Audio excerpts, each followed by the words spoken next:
두세 사람이 내 이름으로 모인 곳에 내가 함께 하겠다 하셨습니다. 우리 모두가 주의 이름을 위하여 모였습니다. 이곳에 주님 함께 하셔서 우리가 드리는 예배를 받아 주시옵소서. 예수님 이름으로 기도드리옵나이다. 아멘. 마태복음 16장 24절로 28절 말씀입니다.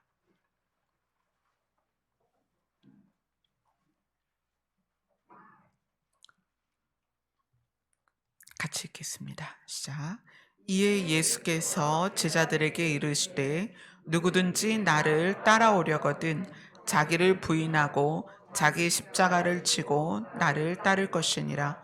누구든지 제 목숨을 구원하고자 하면 잃을 것이요 누구든지 나를 위하여 제 목숨을 잃으면 찾으리라. 사람이 만일 온 천하를 얻고도 제 목숨을 잃으면 무엇이 유익하리요? 사람이 무엇을 주고 제 목숨과 바꾸겠느냐? 인자가 아버지의 영광으로 그 천사들과 함께 오리니 그때 각 사람이 행한 대로 갚으리라. 진실로 너희에게 이르노니 여기 서 있는 사람 중에 죽기 전에 인자가 그 왕권을 가지고 오는 것을 볼 자들도 있느니라. 아멘. 우리가 이렇게 매주 또는 수요일, 금요일 또는 평일날 기도까지 어, 꾸준히 하나님을 향하는 이유는 어, 사실 이게 이제 궁극적으로 우리가 신앙생활을 하는 이유이기도 한데 하나님의 특성은 영원하십니다. 근데 그 영원하신 분하고 우리가 함께 살려면 우리도 영원해야 돼요. 그죠? 하나님이 영원한 특징을 갖고 있는데 우리가 영원하지 않으면 하나님과 함께 살 수 없습니다. 우리의 신앙생활의 궁극적인 목적은 영원하신 신과 우리가 함께 있기 위하여 우리가 영생을 얻는 목적으로 신앙생활을 하는 거예요. 예수님이 이 땅에 오셨을 때 제자들과 함께 계셨습니다. 그때는 신이 이 땅에 사람의 몸으로 오셨기 때문에 사람의 몸으로 신과 함께 있는 게 가능했습니다. 그런데 예수님이 승천하셔서 아버지의 집으로 가셨기 때문에 우리가 신과 함께 지내려면 아버지 집으로 가야 합니다. 그죠? 그래서 예수님이 오늘 나를 따라오려면 내가 아버지 집에 가는데 나를 따라오려면 그 방향은 이제 정해졌죠? 아버지 집. 어떻게 해라? 자기 십자가를 지고 나를 따라와라. 우리가 주님을 따라가는 이유는 이 땅에서 뭔가 잘 극복하고 새 힘을 얻고 우리가 하는 일에 승리하고 이게 아니라 영원한 생명을 소유한 신과 우리가 함께 있기 위하여 따라가는 거예요.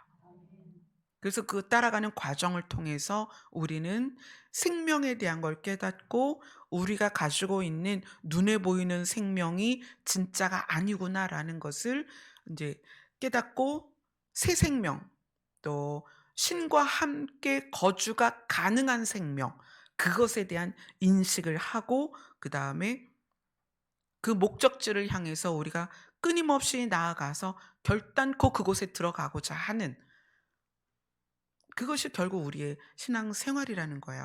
그래서 우리가 어 눈으로 보이는 것에 의하여 귀로 들리는 것에 의하여 내가 경험한 것에 의하여 자꾸 우리의 방향을 잃기 때문에 우리는 이곳에 모여서 우리의 방향을 재정비하고 뚜렷하게 하고 그리고 따라가는 그 걸음에 힘을 얻는 거예요. 우리가 신앙생활 하다 보면 안 믿는 가족이나 안 믿는 동료나 이웃들로 하여금 야, 교회 가면 떡을 주냐, 밥을 주냐, 거길 뭐 하러 가냐, 왜 니네 돈을 써가면서, 너희 시간을 써가면서 교회를 다니냐, 내가 뭐에 어떻게 했더니 돈을 이만큼 벌었어. 이런 걸 보면은 가시적으로 우리가 직접 경험하는 그 현실 세계에 의한 우리 안에 두려움과 또는 걱정과 근심과 머뭇거림이 있다는 거예요. 근데 우리가 이곳에 모여서 다시 그 머뭇거림을 정비하는 거예요. 우리의 방향은 하나님의 나라다. 우리의 목적은 우리에게 주신 새 생명을 잃지 않고 이것을 유지시켜서 하나님의 나라에 들어가는 것이 우리의 신앙생활이다. 예. 그래서 여러분이 이제 방향이 흐려지고 목표가 또는 방법이 흐려질 때마다 우리는 주님 앞에서 이것을 다시 확인하고 공급받고 새 힘을 얻는 거예요. 그래서 오늘 우리가 이 동일한 제목을 가지고 동일한 본문을 가지고 이렇게 저렇게 계속 다양한 방법으로 지금 4달째, 5달째쯤 알아보고 있는 거예요. 자기 십자가를 우리가 지난주에는 하나님의 뜻에 내 뜻을 일치시키는 거다. 그래서 자기 십자가는 삶에서 당하는 고난이 아니다. 여러분, 우리가 이 땅에서 당하는 고난은 당연한 거예요. 왜냐하면 아담과 하와가 에덴에서 쫓겨났을 때 쫓겨난 땅의 특징이 뭐냐면 가시와 엉겅퀴를 내는 땅이다. 그래요. 가시도 우리를 찌르고 엉겅퀴도 우리를 찌릅니다. 가시와 엉겅퀴가 있다는 것은 우리가 이 땅을 사는 동안에 우리에게는 그게 심리적이든 육체적이든 물질이나 또는 관계에서든 우리는 계속 찔리고 상처받고 아프다는 거예요. 그게 이 땅의 특징입니다.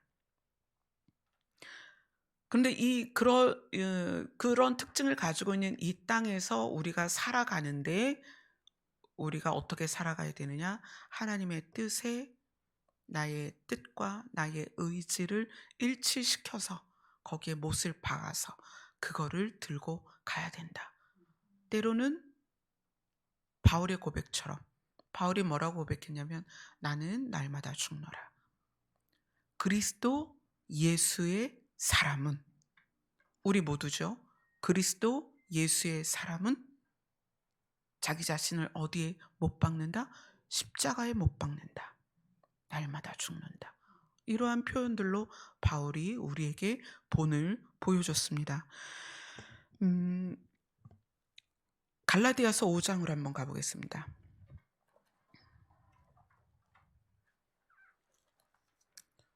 갈라디아서 5장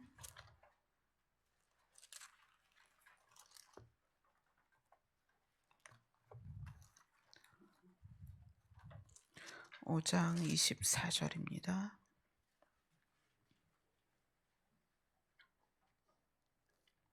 같이 읽겠습니다. 시작. 그리스도 예수의 사람들은 육체와 함께 그 정욕과 탐심을 십자가에 못 박았느니라. 아멘. 그 십자가에 못을 박았다. 나 자신을 아예 못을 박았다. 십자가를 만드는 과정부터 나를 그 십자가에 못 박는 것까지 이 모든 것을 또 다르게 표현을 하면 이런 거예요. 갈라디아서 6장 14절 15절을 같이 읽겠습니다. 시작. 그러나 내게는 우리 주 예수 그리스도의 십자가 외에 결코 자랑할 것이 없으니 그리스도로 말미암아 세상이 나를 대하여 십자가에 못 박히고 내가 또한 세상을 대하여 그러하니라. 할례나 무할례가 아무것도 아니로되 오직 새로 지으심을 받는 것만이 중요하니라. 아멘. 십자가에 못 박히는 것을 정욕과 육체와 함께 정욕과 탐심을 십자가에 못 박는 것을 우리가 새로 지으심을 받는 것이다. 이렇게 표현을 해요. 지음을 받는다는 것이 하나님께서는 아담과 하와를 말씀으로 창조하신 세계 안에서 흙으로 손수 지으셨어요. 네. 하나님이 지으시는 것은 우리가 지음을 받는 거랑 조금 의미가 다르죠. 하나님이 지으신 거는 하나님께서 손으로 만드시는데 이 새로 지으심을 받는다라는 것은 점진성을 좀 가지고 있어요. 시간이 걸린다는 거예요. 그것을 그 새로 지으심을 받는 과정 안에 뭐가 들어 있냐면 우리가 우리를 십자가에 못 박는 과정, 또 십자가에 못 박기 위해서 십자가를 만드는 과정이 필요하다는 거예요. 이 점진성이 하나님이 우리를 대하여는 사실 점진성이 많이 필요가 없어요. 하나님은 창조주니까 말씀으로 세상을 빛이 있으라 하며 빛이 있었고 지구와 해와 달과 별들과 이렇게 하나님은 말씀으로 모든 걸 창조하실 수 있었어요. 그런데 우리가 하나님이 원하시는 상태까지 가는 과정은 점진성이라는 게 있어요. 시간이 필요하고 그 안에는 나의 의지도 들어가야 되고 노력도 들어가야 되는 거예요. 그래서 십자가를 만드는 과정과 나 자신을 십자가에 못 박는 과정이 점진적으로 이루어져서 그것을 새로 지으심을 받는다라고 표현을 했다는 거예요. 우리는 지금 당장의 내 모습에 여러분 자신이 실망하거나 낙심할 필요가 없다는 거예요. 우리는 점진적으로 하나님이 우리를 하나님이 원하시는 상태까지 자라게 하실 거기 때문에 내 자신의 지금의 모습에 실망하지 말고, 또 제가 거듭 말씀드리지만 수평적으로 내 눈높이에서 타인에 대하여 내가 판단하지 말아야 된다는 거예요. 우리는 모두 각자의 포지션에서 계속 점진적으로 지으심을 받아가고 있다. 아멘. 그래서 나 자신에 대하여 실망할 필요가 없고 타인에 대하여 내가 판단할 필요가 없다는 거예요.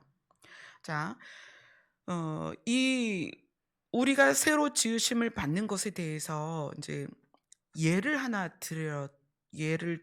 여러분하고 함께 나눌 건데 이 예가 음, 이것을 조금 더 잘 이해할 수 있는 예라고 생각이 돼요. 자, 마태복음 13장으로 갑니다.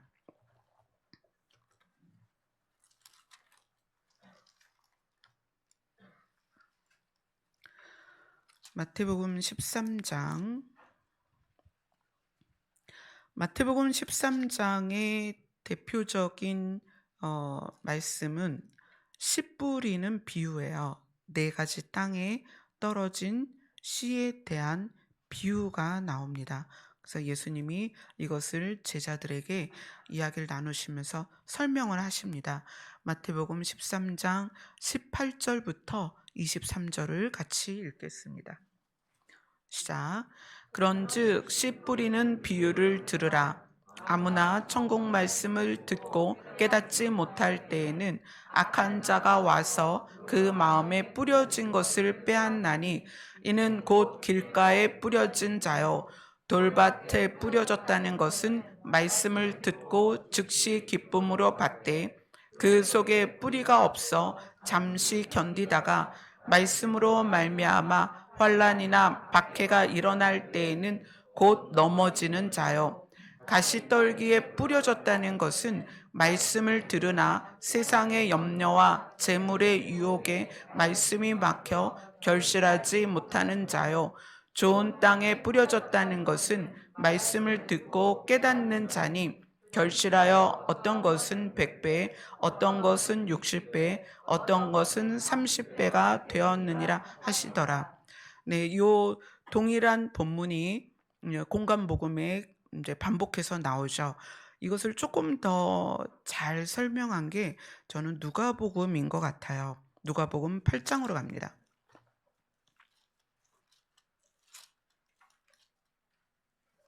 누가복음 8장 11절부터 15절입니다. 누가복음 8장 11절부터 15절입니다. 같이 읽겠습니다. 시작.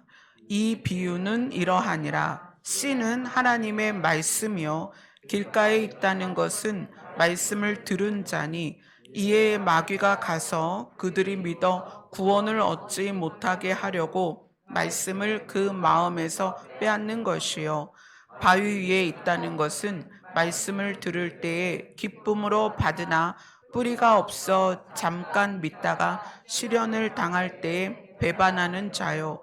가시떨기에 떨어졌다는 것은 말씀을 들은 자이나 지내는 중 이상의 염려와 재물과 향락의 기운이 막혀 온전히 결실하지 못하는 자요. 좋은 땅에 있다는 것은 착하고 좋은 마음으로 말씀을 듣고 지키어 인내로 결실하는 자니라. 아멘. 이 씨 뿌리는 비유에 대해서 우리가 이제 워낙 잘 아는 말씀이죠. 그런데 이것을 어, 단편적으로 그래서 좋은 마음을 가져야 된다라고 좋은 마음과 나쁜 마음 이렇게 이분법적으로 해석할 거는 아니라는 거예요. 여기에는 조금 더 우리가 좀 더 깊이 봐야 될 내용입니다. 어, 씨를 네 군데에 뿌렸다 이렇게 얘기를 해요. 그리고 그 씨가 뭐다? 하나님의 말씀이다. 말씀이 네 가지 종류의 땅에 뿌려졌습니다. 싹은 잘 들으세요. 싹은 어디에서 나올까요? 싹이 어디서 나와요? 씨에서 나오죠. 우리가 지금 밭에 이제 씨감자를 심어서 이제 그 멀칭을 해가지고 검은 비닐이 쫙쫙 밭에 있고 구멍을 내고 씨감자를 심었어요. 그리고 싹이 나는 걸 보면 땅에서 나오는 것 같지만 싹은 씨에서 나옵니다. 그죠? 이게 굉장히 중요한 거예요. 이 부분이. 우리가 착한 마음을 가지면 싹이 나는 게 아니라 싹은 반드시 씨에서 난다는 거예요. 아멘. 씨는 여기에서 말씀이다. 씨는 하나님의 말씀이다. 하나님의 말씀에서 싹이 나는 거예요. 그죠? 하나님의 말씀은 곧 누구다? 예수 그리스도다. 태초에 말씀이 계셨는데 그분이 육신을 입고 오셨다. 그래서 예수 그리스도예요. 그래서 예수 그리스도가 우리에게 말씀하시는 게 네 안에 내가 있으면 좋겠다. 그 우리 안에 예수님이 들어오시고자 하는 거예요. 그래서 우리는 누구냐면 예수를 영접한 사람입니다. 우리 안에. 자, 그러면 싹은 나에게서 나요? 예수에게서 나요? 예수에게서 납니다.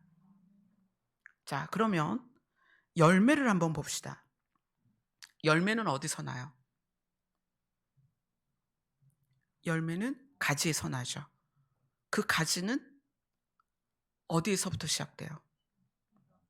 싹에서부터 시작돼요.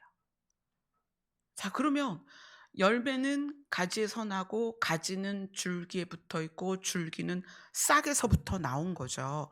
그러면 결국 열매는 뭐에서 난다? 씨에서 난다. 아멘? 음. 우리의 열매는 말씀에서 시작이 됩니다.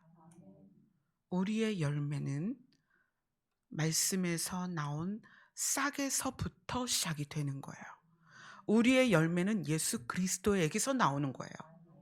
자, 그러면 이 밭의 비유는 뭐냐? 우리는 살아가면서 예수 그리스도의 말씀을 나에게 적용시킬 때가 있고 내 뜻이 더 강할 때가 있다는 거예요. 살면서.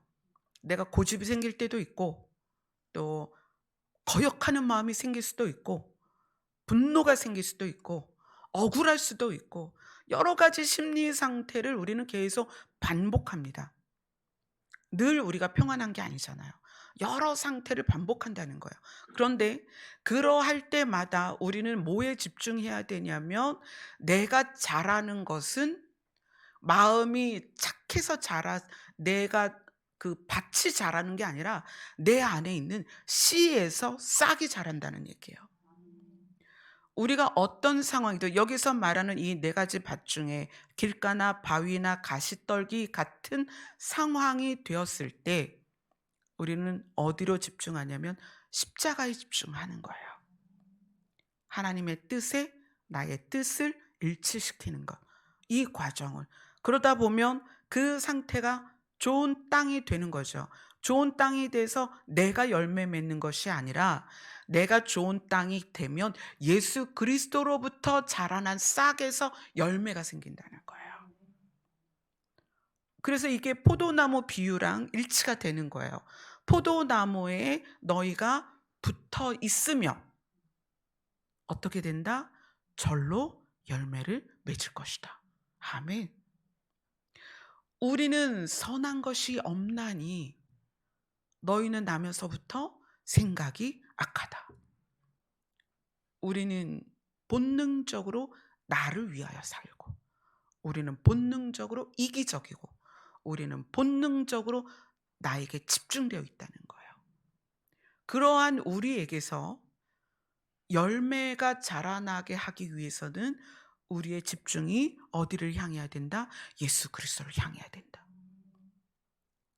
싹은 내가 아무리 착해도 내 몸에서 나는 게 아니다. 싹은 예수 그리스도에게서 나온다. 아멘. 그래서 그 예수 그리스도가 내 안에 계셔야만 나를 뚫고 여린 순같이 예수 그리스도가 싹을 내는 거예요. 그리고 예수 그리스도에게서 난 싹이 가지가 나고 거기에 열매가 열리는 거예요. 우리의 착한 행실이 반드시 필요합니다. 그러나 착한 행실이 나의 열매가 아니라는 거예요. 나에게는 어떤 공로가 없습니다. 열매는 예수 그리스도로부터 나오는 거예요. 아멘. 이 네 가지 밭에 씨를 뿌리는 이 비유는 좀 굉장히 중요한 내용이에요. 이건 이제 예수님이 천국을 설명하기 위해서 이 내용을 이제 말씀을 하셨는데 왜 이 씨 뿌리는 비유가 천국과 연결이 되는가? 자, 예레미야로 갑니다.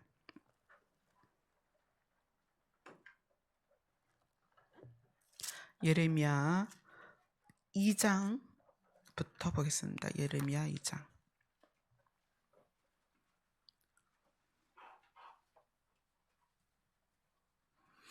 예레미야 2장 1절부터 3절까지 같이 읽겠습니다. 예레미야 2장 1절로 3절입니다. 시작.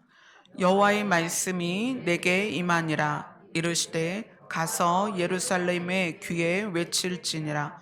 여호와께서 이와 같이 말씀하시기를 내가 너를 위하여 내 청년 때의 인애와 내 신혼 때의 사랑을 기억하노니 곧 씨 뿌리지 못하는 땅 그 광야에서 나를 따랐음이니라. 이스라엘은 여호와를 위한 성물 곧 그의 소산 중 첫 열매이니 그를 삼키는 자면 모두 벌을 받아 재앙이 그들에게 닥치리라. 여호와의 말씀이니라. 자, 이 부분은 뭐에 대한 내용이냐면 하나님이 이스라엘을 통해서 우리에게 씨 뿌리는 비유와 연결해서 천국에 대한 말씀을 우리에게 알려주시는 거예요. 하나님께서 예레미야에게 말씀하십니다. 가서 예루살렘의 귀에 외칠지니라. 여호와께서 이와 같이 말씀하시기를 내가 너를 위하여 내 청년 때의 인애와 내 신혼 때의 사랑을 기억하노니 곧 씨 뿌리지 못하는 땅 그 광야에서 나를 따랐음이라. 이스라엘을 그래서 하나님이 뭐라고 부르시냐면 너는 첫 열매다 이렇게 말씀을 하세요. 성경에서의 사건은 그 사건을 읽는 자들이 지금 우리죠. 읽는 자들이 교훈을 얻도록 성경에 그 교훈이 될 만한 사건들을 적어 넣으셨습니다. 근데 하나님께서 이스라엘을 첫 열매다 말씀하시면서 그 이스라엘을 광야에서 어떤 땅, 씨 뿌리지 못하는 땅, 그 광야에서 하나님을 따라 어디로 가게 했다는 거예요? 젖과 꿀이 흐르는 좋은 땅으로 가게 하셨다는 거예요. 첫 열매인 이스라엘을 종이 되었던 땅에서 건져내서 씨를 뿌리지 못하는 광야를 지나서 젖과 꿀이 흐르는 땅으로 가게 했다. 이것이 우리에게는 우리가 죄의 종이 되었다가 하나님께서 우리를 예수 그리스도로 말미암아 꺼내서 우리가 세상의 특징으로 가득한 우리가 어떻게 영생할 존재로 바뀌어가는 과정을 지금 이스라엘을 통해서 본을 보이신 거예요. 이스라엘이 종이 되었다가 씨를 뿌리지 못하는 땅, 그것을 광야라고 표현하죠. 그 광야에서 하나님을 따라 결국 어디 들어갔어요? 젖과 꿀이 흐르는 가나안 땅으로 들어갔습니다. 이 씨 뿌리는 비유에 나오는 좋은 땅 외에는 그 싹이 자라지 못합니다. 근데 그 싹이 예전에 제가 그 씨 뿌리는 비유를 보면서 분명히 씨는 말씀인데 말씀에서 자라난 싹이 세 가지 땅에서는 결국 다 죽어요. 그죠? 그러면 이게 복음의 능력이 없어서냐? 복음의 능력이 약해서냐? 그게 아니라 그 복음을 내가 내 마음과 연결시키지 못했다는 거예요. 복음의 능력은 사람을 살립니다. 복음의 능력은 죽은 자를 살려요. 복음의 능력은 눈에 보이는 생명을 영원한 생명으로 바꿉니다. 그런데 그 복음의 능력이 언제 그 힘을 발휘하느냐? 내가 그 복음의 능력을 받아들일 때예요. 그런데 이 세 가지 땅은 결국 뿌리를 내리다가 죽고 줄기가 나다가 죽어요. 복음의 능력이 없어서가 아니다. 그것을 받아들이지 못합니다. 자, 하나님께서 이스라엘을 뭐라고 말씀하시냐면 너는 첫 열매다. 내가 너를 정했다. 이 첫 열매와 처음 익은 열매가 좀 달라요. 첫 열매는 하나님이 정한 겁니다. 그 지구상에 노아 홍수 이후로 많은 사람이 또 생겨났죠. 근데 그 많은 사람들 중에 특별히 아브라함을 부르세요. 불러서 내가 지명한 땅으로 가라. 그래서 갈 바를 알지 못하고 아브라함이 여정이 시작이 됩니다. 그게 이스라엘의 시작이에요. 그죠? 첫 열매라는 것은 하나님이 정한 거예요. 또 첫 열매가 누구일까요? 고린도전서 한번 가보겠습니다. 고린도전서 15장 20절부터 23절까지입니다.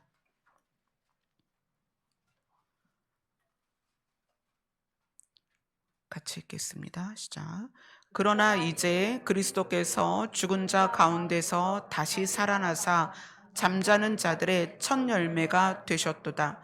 사망이 한 사람으로 말미암았으니 죽은 자의 부활도 한 사람으로 말미암는도다.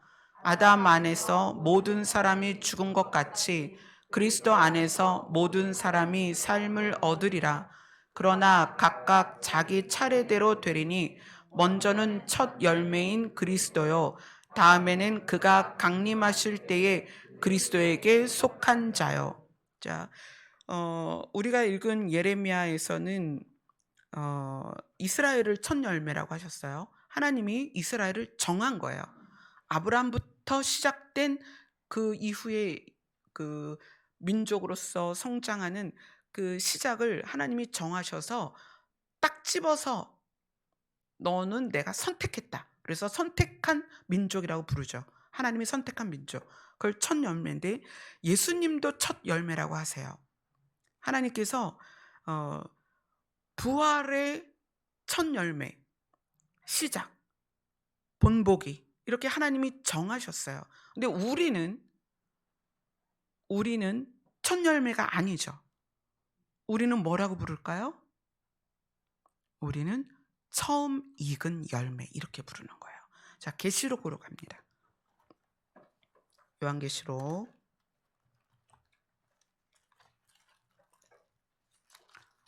이 의미가 굉장히 중요한데 요한계시록 14장입니다. 요한계시록 14장 4절입니다.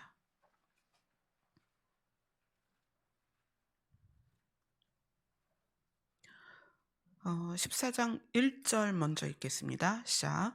또 내가 보니 보라 어린 양이 시온산에 섰고 그와 함께 14만 4천이 서 있는데 그들의 이마에는 어린 양의 이름과 그 아버지의 이름을 쓴 것이 있더라. 그리고 4절을 읽겠습니다. 시작. 이 사람들은 여자와 더불어 더럽히지 아니하고 순결한 자라. 어린 양이 어디로 인도하든지 따라가는 자며 사람 가운데서 속량함을 받아 처음 익은 열매로 하나님과 어린 양에게 속한 자들이니. 자, 오늘 본문이 마태복음에서 뭐라고 말하죠? 너희가 나를 따라오려거든 자기 십자가를 지고 따를 것이니라 이렇게 말씀했어요. 근데 여기에서 처음 익은 열매는 누구냐면 어린 양이 인도하는 대로 따라가는 자입니다. 우리는 지금 예수님을 따라가고 싶죠. 예수님을 따라가는 자들이 예수님이 오실 때 예수님 앞에 설 것인데 그들에 대하여는 뭐라고 말하냐면 처음 익은 열매다 이렇게 얘기를 해요. 예수님은 첫 열매입니다. 예수님은 부활의 증거요 우리의 본이 되신 거예요. 첫 열매는 하나님이 정한 거예요. 하나님이 이스라엘을 첫 열매로 정하신 것처럼 하나님이 예수님을 첫 열매로 정하셨어요. 그러나 우리는 예수님을 따라가면서 점진적으로 열매가 되어가는 것입니다. 아까 점진성을 얘기했죠. 이 점진성이 우리에겐 은혜입니다. 굉장히 중요해요. 하나님은 우리에게 점진적으로 열매가 되어 가도록 도우십니다. 근데 그거를 하기 위해서 어떻게 하신 거예요? 씨를 우리 안에 넣으셨다는 거예요. 우리에게서는 선함이 없어서 우리에게서는 열매가 날 수가 없어요.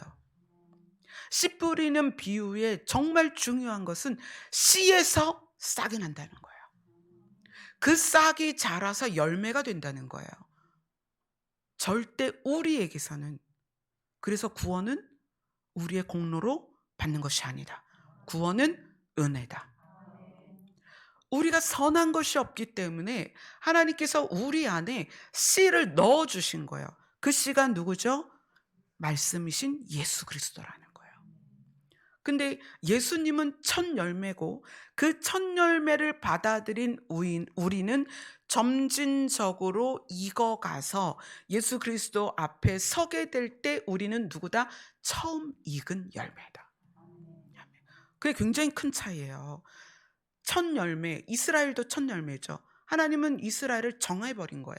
아담의 그 노아 이후에 그 많은 사람들 중에 특별히 아브라함을 딱 정하셔서 믿음의 조상으로 그를 선택하고 그 이후의 자녀들로부터 이스라엘이 형성이 돼서 지금까지 있잖아요.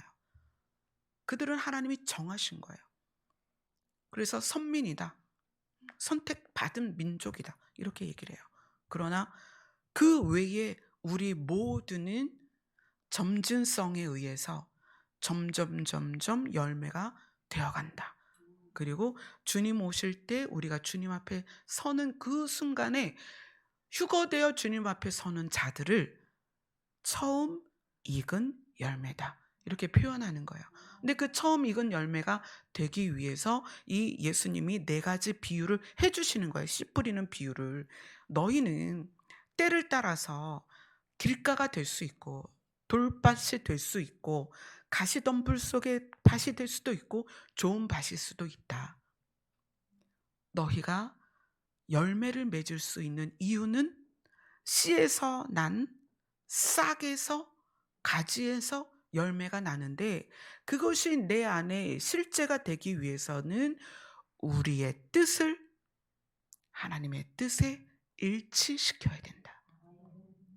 그것을 이제 단편적으로 그 돌짝밭 같은 우리 마음에 돌을 꺼내고 상처 치유 받아야 되고 가시덤불 같은 우리의 성격을 바꿔야 되고 막 그렇게 얘기를 해요. 근데 어떻게 하냐는 거예요, 그거를. 그걸 어떻게 하자는 거예요. 그래서 뭐 쓴뿌리 치유 뭐 이렇게 해 가지고 뭐 축사도 하고 막 그런 것도 하잖아요. 근데 그걸로 되지 않아요. 무엇으로 되느냐? 하나님의 말씀에 하나님의 뜻에 내 뜻을 일치시키는 거다. 나를 위해서 하나님의 뜻을 끌어오는 것이 아니라 하나님의 뜻에 나를 일치시키는 거다. 근데 그것이 조금 더 자세히 말하자면 하나님의 성품으로 회복되는 거다. 그래서 예수님이 나에게 배워라. 예수님은요, 신유를 가르친 적이 없어요. 제자들에게 신유를 가르치지 않았어요. 예수님은 나에게서 배워라 한 주 내용이 뭐였냐면 나의 성품을 배워라 그랬어요. 나의 마음은 온유하고 겸손하니. 그걸 말씀하셨어요. 물론 제자들이 예수님처럼 둘씩 짝지어서 귀신도 내어 쫓고 전도를 하기도 했죠. 그러나 그것이 어, 완전했다면, 은사나 능력 행함이 완전했다면 예수님이 십자가에 못 박히실 때 아마 그 옆에서 다 같이 십자가에 못 박혔을 거예요. 안 도망갔을 거예요. 우리가 눈으로 보는 어떤 기적이나 은사는 우와, 저분이 누구냐? 정말 하나님의 아들인가 봐 라는 깨우침은 있을 수 있어요. 그렇죠. 여러분도 만약에 각자 그 신앙생활에서 환상을 보거나 꿈을 꾸거나 또는 어떤 기적을 경험하면 우와, 내가 믿는 하나님이 진짜네. 거기까지는 간다는 거예요. 거기까지는. 그러나 예수를 따라가는 데는 그걸로는 안 돼요. 예수님의 제자들이 죽은 사람이 살아나는 것까지 봤습니다. 배로 동였는데 썩은 내가 나요. 사람은 그 몸에서 생명이 빠져나가면 가장 먼저 이 장기가 부패하기 시작해요. 썩은 내가 난다는 거는 뱃속의 장기가 다 썩었다는 얘기예요. 그러면서 이제 이 밖으로 이 피부도 변색이 되고 그 죽었을 때 나타나는 현상들이 이제 겉에까지 다 나타나죠. 그런 나사로가 살아났단 말이에요. 그걸 본 제자들과 마을 사람들이 얼마나 놀랬겠어요. 우와, 저분이 정말 하나님의 아들이구나. 근데 거기까지라는 거예요. 예수님을 따라가는 거는 예수님을 깨닫는 거랑은 조금 달라요. 우리는 다 예수님이 있다고 믿어졌고 하나님이 신이시라는 게 믿어진 사람들이에요. 그래서 여기 모였고 그래서 함께 방송으로도 예배를 드립니다.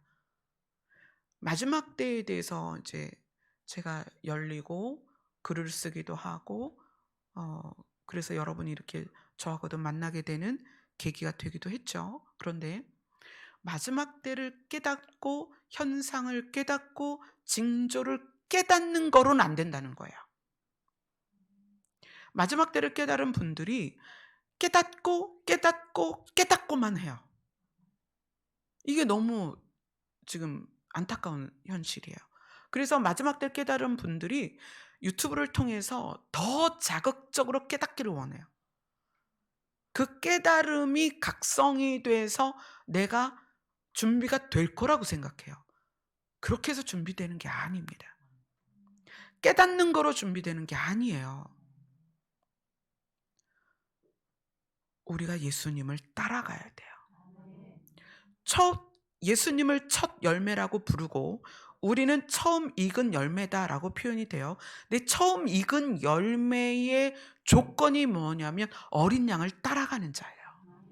그래서 오늘 마태복음 본문에서 너희가 나를 따라오려거든 그리고 방법을 제시하는 게 십자가를, 누구의 십자가를? 자기 십자가를 지고 따라와라. 그 얘기는 우리 각자가 하나님의 뜻에 일치시켜야 될 게 다 다르다는 거예요. 각자에게는 각자의 경험에 의한 상처가 있고 각자의 지식에 의한 고집이 있어요. 근데 그거를 어떻게 해라? 하나님의 뜻에 일치시켜라. 그게 사실 힘들잖아요. 자존심이 무너질 때가 있고 내가 쌓아놓은 지식이 다 무너져야 돼요. 그러니까 오죽하면 바울이 자기의 지식에 대해서 배설물처럼 여긴다. 예수 그리스도를 만나고 나니까 그것이 아무것도 아니더라. 그래서 다 버렸어요. 우리가 지금 이 시대에서 정말 중요한 것은 처음 익은 열매가 되는 거예요. 그런데 이거는 점진성이 있다. 이 처음 익는 과정이 필요하다. 근데 그 과정이 밭에 뿌리는 씨의 비유의 네 가지가 우리 안에서 반복된다는 거예요. 그런데 그럴 때마다 어떻게 해라? 하나님의 뜻에, 하나님의 성품에, 하나님의 소원에 나의 뜻과 내 성품과 내 소원을 일치시켜서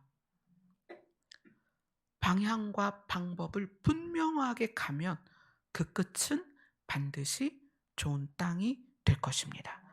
그게 이스라엘 백성이 가나안에 도착하기까지 민수기나 신명기에 보면 그렇게 얘기를 해요. 이스라엘 백성이 애굽 땅에서 나왔는데 가나안에 들어가지 못한 이유에 대해서 하나님이 이렇게 설명합니다.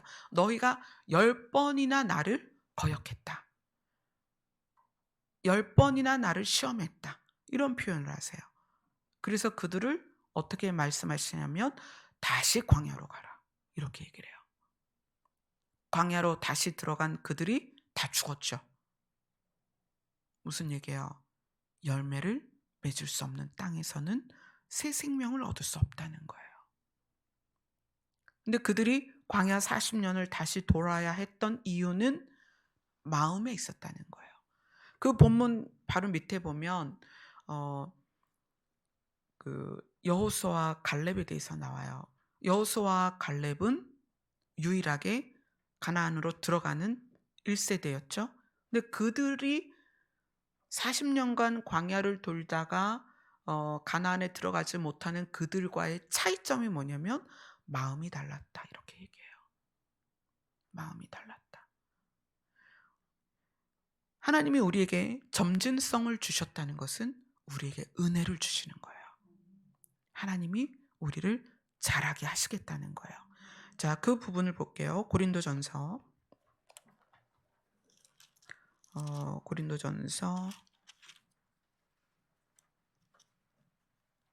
3장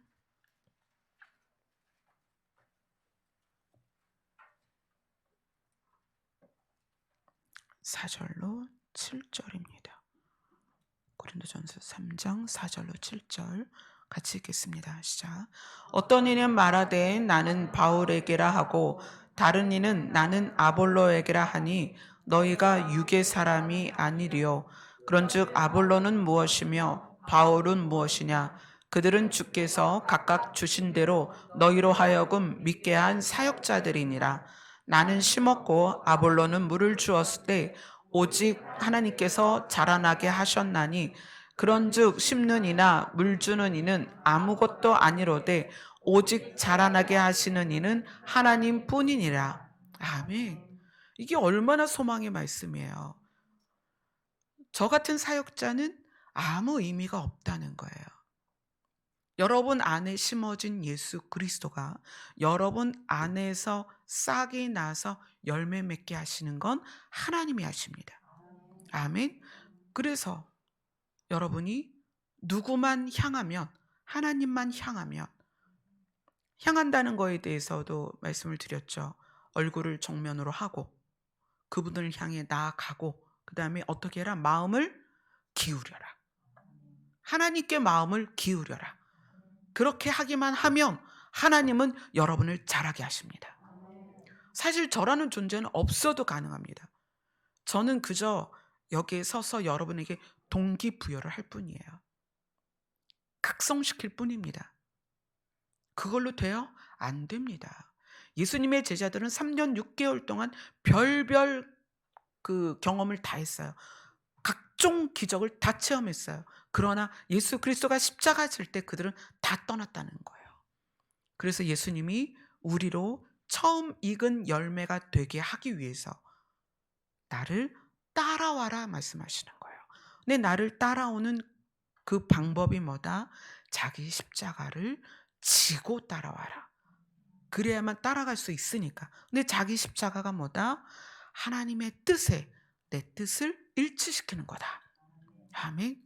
그래서 우리의 소망이나 우리의 기쁨이 하나님의 소망과 하나님의 기쁨과 일치돼야 됩니다.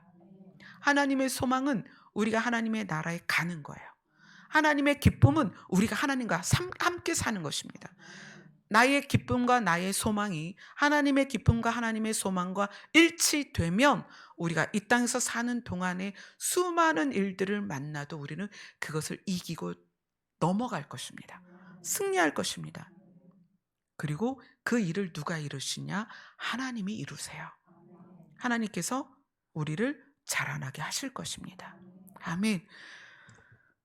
얼마나 남았을까요? 우리가 실제적으로 주님 앞에 서서 처음 익은 열매가 되는 그 날이 얼마나 남았을까요? 우리가 그 남은 기간은 알 수 없지만 우리는 그날까지 어떻게 하면 되느냐? 익어가면 돼요. 아멘. 근데 그 익는 거 내가 못하죠. 누가 해주세요? 하나님이 우리를 익게 해주세요. 그럼 우리는 뭐만 하면 된다? 하나님의 뜻에 내 뜻을 일치시키는 것만 하면 된다. 아멘. 아멘. 기도합시다.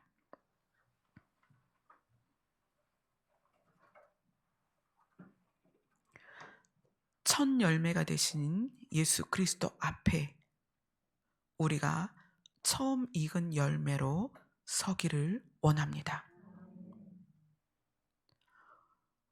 우리에게 남겨진 시간 동안에 하나님께서 우리를 더욱 잘 자라게 도와주시옵소서. 예수님 이름으로 기도드리옵나이다. 아멘. 우리에게 영원한 생명을 주시기 위하여 말씀하시는 하나님의 신실하신 사랑을 찬송하겠습니다.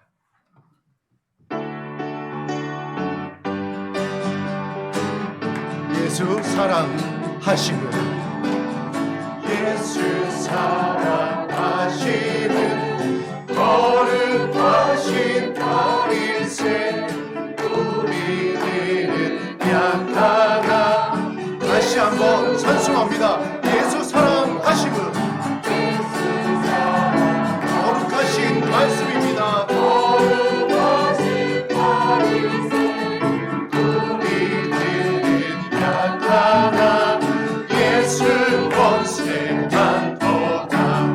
날 사랑하신 날 사랑하신 날 사랑하신 성령의 성인의 나를 사랑하시고 나의 죄를 다시서 나를 눈을 여시고 들어가게 하시네. 날 사랑하신 날 사랑하신 날 사랑하신 성경에 서있네. 내가 연약할수록 더욱 힘이 경이사 높은 보좌 위에서 낮은 나를 보시네. 날 사랑하신 날 사랑하신 날 사랑하신 성경에 서있네. 세상 사는 동안에 나와 함께 하시고 세상 떠나가는 날 천국 가게 하소서. 아멘.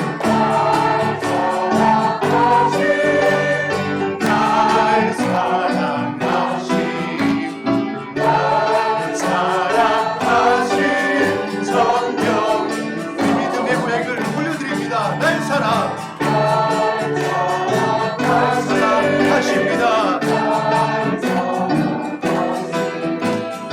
날 사랑하신 성령님 서있네.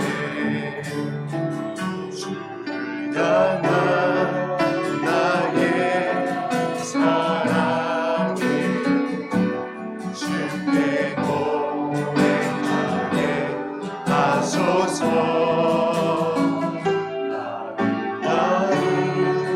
주의 그늘 아래 살며 주를 보게 하소서. 주님의 말씀 선포될 때에 땅과 하늘 진동하리니 나의 사랑 고백하리라.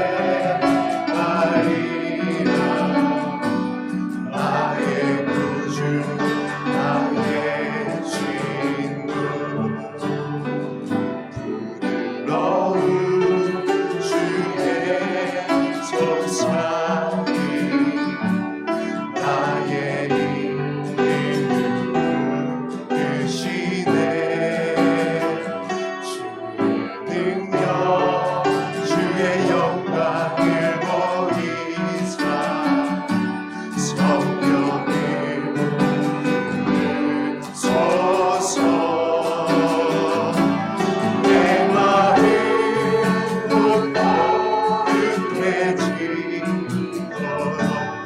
내가 주를 찾게 하소서. 모든 것 주께 드리니 나의 구주 나의 친구 온 마음으로 주를 바라며 나의 사랑 고백하리라. 나를 향한 주님의 그 크신 사랑 간절히 알기 원해. 주의 은혜로 용서하시고 나를 자녀 삼아 주셨네. 나의 사랑 고백하리라. 나의 구주 나의 주의 말씀 선포될 때에 주님의 말씀 선포될 때에 땅과 하늘 진동하리니 나의 사랑 고백하리라. 나의 구주 나의 친구.